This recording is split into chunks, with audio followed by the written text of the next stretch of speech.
السلام علیکم رحمۃ اللہ وبرکاتہ۔ محترم سامعین، خلیفہ اول اسلام کے پہلے خلیفہ امیر المؤمنین حضرت ابوبکر صدیق رضی اللہ تعالی عنہ کی خلافت کے متعلق کچھ باتیں سماعت فرمائیں۔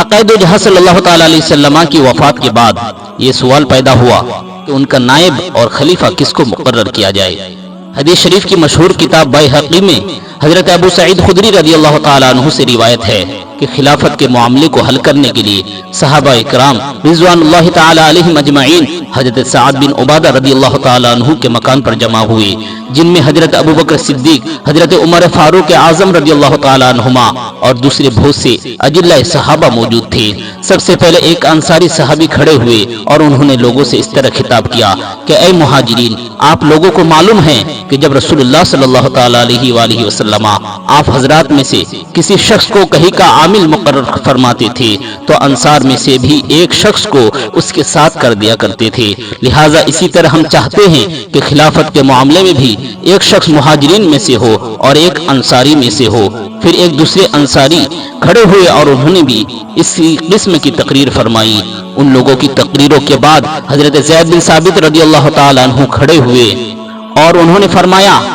حضرات، کیا آپ لوگوں کو معلوم نہیں ہے کہ رسول اللہ صلی اللہ تعالی علیہ وآلہ وسلم مہاجرین میں سے تھے؟ مہاجرین ان صحابہ کو کہتے ہیں جو مکہ مکرمہ سے مدینہ شریف ہجرت کر کے آئے، اپنے وطن کو چھوڑ کر مدینہ شریف آئے۔ انصاری صحابی انہیں کہتے ہیں جنہوں نے حضور صلی اللہ علیہ وسلم کی اور صحابہ اکرام کی، مہاجرین جو صحابہ اکرام ہجرت کر کے آئے تھے ان کی مدد کرتے تھے ہمیشہ۔ حضرت زید بن ثابت رضی اللہ تعالی عنہ نے فرمایا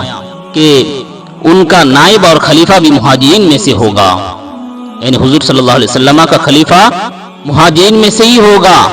جس طرح ہم لوگ پہلے حضور صلی اللہ علیہ وسلم کے معاون و مددگار رہے، اب اسی طرح خلیفہ رسول اللہ کے مددگار رہیں گے۔ یہ فرمانے کے بعد انہوں نے حضرت ابوبکر صدیق رضی اللہ تعالی عنہ کا ہاتھ پکڑا اور کہا کہ اب یہ تمہارے والی ہے،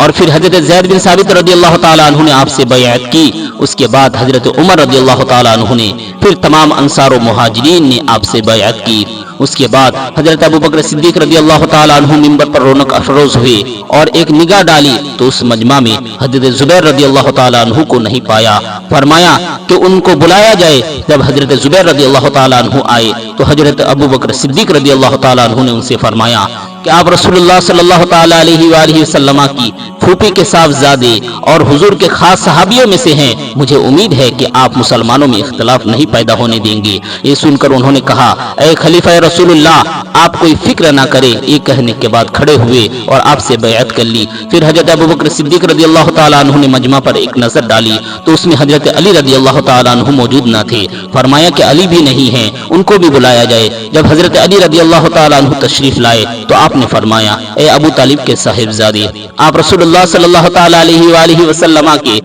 چچا زاد بھائی اور ان کے داماد ہیں، مجھے امید ہے کہ آپ اسلام کو کمزور ہونے سے بچانے میں ہماری مدد کریں گے۔ انہوں نے بھی حضرت زبیر رضی اللہ تعالی عنہ کی طرح کہا کہ اے خلیفہ رسول اللہ، آپ کچھ فکر نہ کریں۔ یہ کہہ کر انہوں نے بھی بیعت کر لی۔ اور مدارج النبوہ میں ہے کہ حضرت علی رضی اللہ تعالی عنہ نے فرمایا، قدمک رسول اللہ صلی اللہ تعالی علیہ وسلم فمن الذی یؤخرک، یعنی رسول اللہ صلی اللہ تعالی علیہ وآلہ وسلم نے آپ کو آگے بڑھایا تو پھر کون شخص آپ کو پیچھے کر سکتا ہے۔ حضرت علی رضی اللہ تعالی عنہ کے اس فرمان میں اس واقعہ کی جانب اشارہ ہے جو سرکار اقدس صلی اللہ تعالی علیہ وآلہ وسلم نے اپنی علالت کے زمانے میں حضرت ابوبکر صدیق رضی اللہ تعالی عنہ کو آگے بڑھایا اور آپ ہی کو تمام صحابہ کا امام بنایا۔ یہاں تک کہ ابن زمعہ کی حدیث میں ہے کہ رسول اللہ صلی اللہ تعالی علیہ وآلہ وسلم نے لوگوں کو حکم فرمایا کہ وہ ابو بکر کے پیچھے نماز پڑھے، مگر اتفاق سے اس وقت حضرت ابو بکر صدیق رضی اللہ تعالی عنہ موجود نہ تھے، تو حضرت عمر رضی اللہ تعالی عنہ آگے بڑھے تاکہ وہ لوگوں کو نماز پڑھائے۔ لیکن حضور صلی اللہ تعالی علیہ وآلہ وسلم نے فرمایا، لا لا لا یب اللہ والمسلمون الا ابا بکر یصلی بالناس ابو بکر، یعنی نہیں اللہ اور مسلمان ابو بکر ہی سے راضی ہیں اور وہی لوگوں کو نماز پڑھائیں گے۔ بہرحال اس طرح حضرت ابوبکر صدیق رضی اللہ تعالیٰ عنہ کو متفقہ طور پر خلیفہ تسلیم کر لیا گیا، مان لیا گیا، اور کسی نے اختلاف نہیں کیا، اور اللہ کے محبوب صلی اللہ تعالیٰ علیہ وآلہ وسلم کا فرمان حرف بحرف صحیح ہوا کہ میرے بعد خلافت کے بارے میں خدا تعالیٰ اور مومنین ابوبکر کے علاوہ کسی کو قبول نہ کریں گے۔ اور حضور صلی اللہ تعالیٰ علیہ وآلہ وسلم کا فرمان کیوں نہ صحیح ہو کہ وہ اللہ کے پیارے محبوب ہے، تو ندی کا بہتا ہوا دھارا رک سکتا ہے، درخت اپنی جگہ سے کھسک سکتا ہے، بلکہ پہاڑ بھی اپنی جگہ سے ٹل سکتا ہے، مگر اللہ کے پیارے محبوب کا فرمان نہیں ٹل سکتا۔ محترم سامعین، چینل پر نئے ہیں تو سبسکرائب کریں اور دوسروں تک شیئر کریں۔